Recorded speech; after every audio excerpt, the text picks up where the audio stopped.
Hello, I'm Andrew Wolvin at the University of Maryland. Welcome to my office. I was asked today to talk a little bit about some of the historical figures and listening giants in the listening field, and it parallels very much the history of the International Listening Association as I think back to how we came together in 1979 to form the association and how it represents such an interesting collection of people from the communication discipline, reading, audiology, psychology, education, business management, just to name a few, and how that really represents a very exciting dimension of coming together every year for our annual conferences, because we have a chance to sort of look and think across disciplines rather than being centered, as so many of us are, strictly in the communication field. So that said, looking back at some of the giants and some of the history of the listening field, we of course must begin with looking at the work by Ralph Nichols, who in 1948 did a study where he looked at listening behaviors of students at the University of Minnesota, where he was working on his PhD at the time.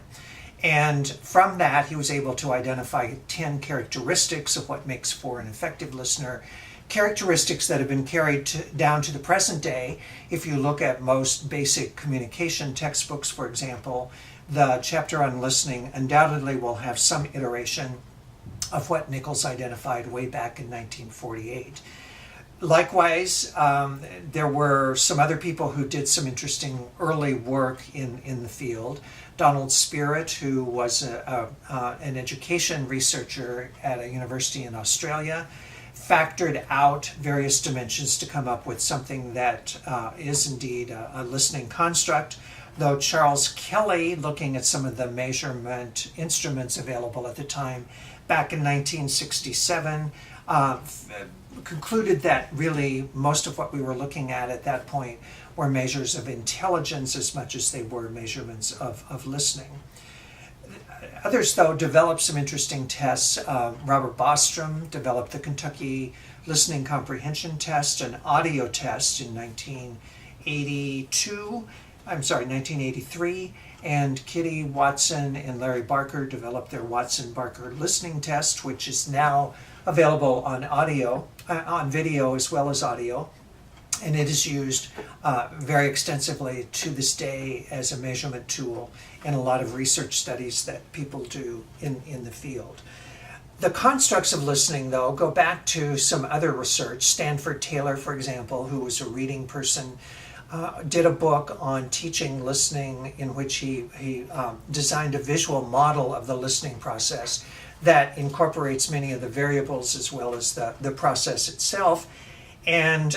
people like Ella Irway, Belle Ruth Whitkin, Ethel Glenn, all of whom were fascinating people who participated in the International Listening Association, offered some interesting work on looking at listening constructs, listening definitions from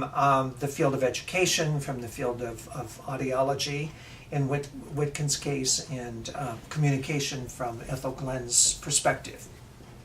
Pedagogically, we also advanced with some books on teaching listening, and really some of the early work in listening in the 1970s was focused on listening pedagogy. For example, Sarah Lundstein did a book on teaching listening. She was a reading scholar and had done a lot of work on critical listening. And Carolyn Coakley, who was one of my graduate students at the time at Maryland, and I did a book that was published by the National Communication Association in the ERIC system on teaching listening, and we pulled together everything that we knew about listening at that time. That led to a textbook that we put together for McGraw-Hill on listening, and then Judy Brownell, who is one of my colleagues at Cornell University, also did a book on listening that is available through the Pearson Company. And most recently, Deborah Worthington and Margaret Fitchhauser at Auburn University have also done an interesting new contemporary look at listening in their textbook. So there's a lot of interesting research that we can look at in terms of going back through the history with some interesting people who have done this work, and it's always very energizing to go to the ILA conferences and to regroup with these people and sort of refocus and re-energize on where we are in terms of our listening study and our listening pedagogy. I think that, though, today, as we think from the historical perspective, where we're going with it is to provide, I think, a stronger research theory-based connection. And some of the work by Imhoff, Marguerite Imhoff, who is a cognitive psychologist in Germany, and Laura Janusik, who was one of my PhD students here at Maryland. She's now at Rockhurst University in Kansas City. They're doing some interesting work putting listening into a cognitive context, taking us beyond a look at the behavioral dimensions of listening. Not, though, to totally discard the behavioral dimensions. Graham Bodie, who's doing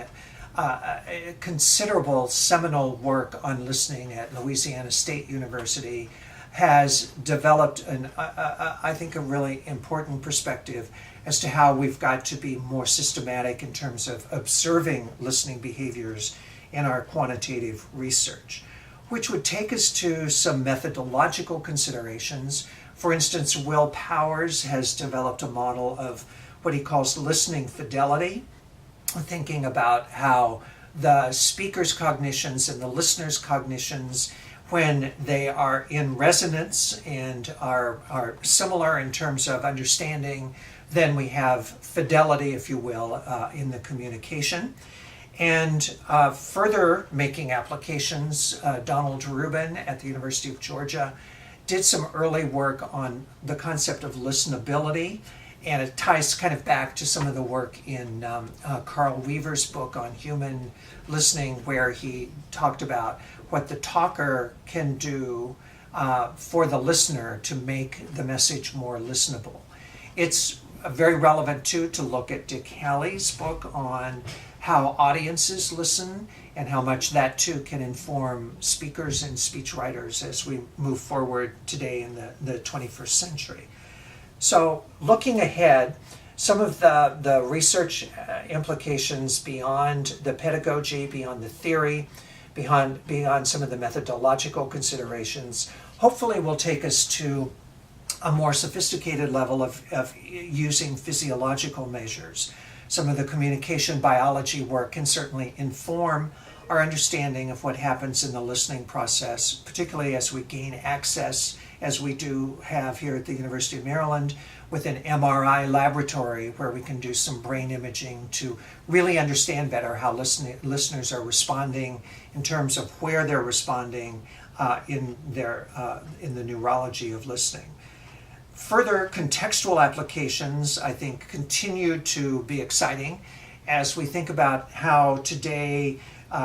we think not only in terms of applications to education and to business management, but to new models of leadership, to religion, to the legal arena,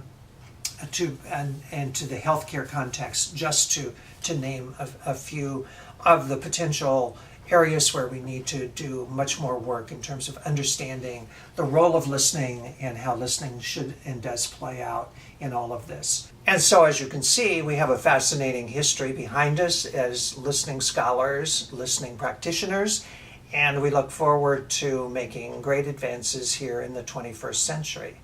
Thank you for listening.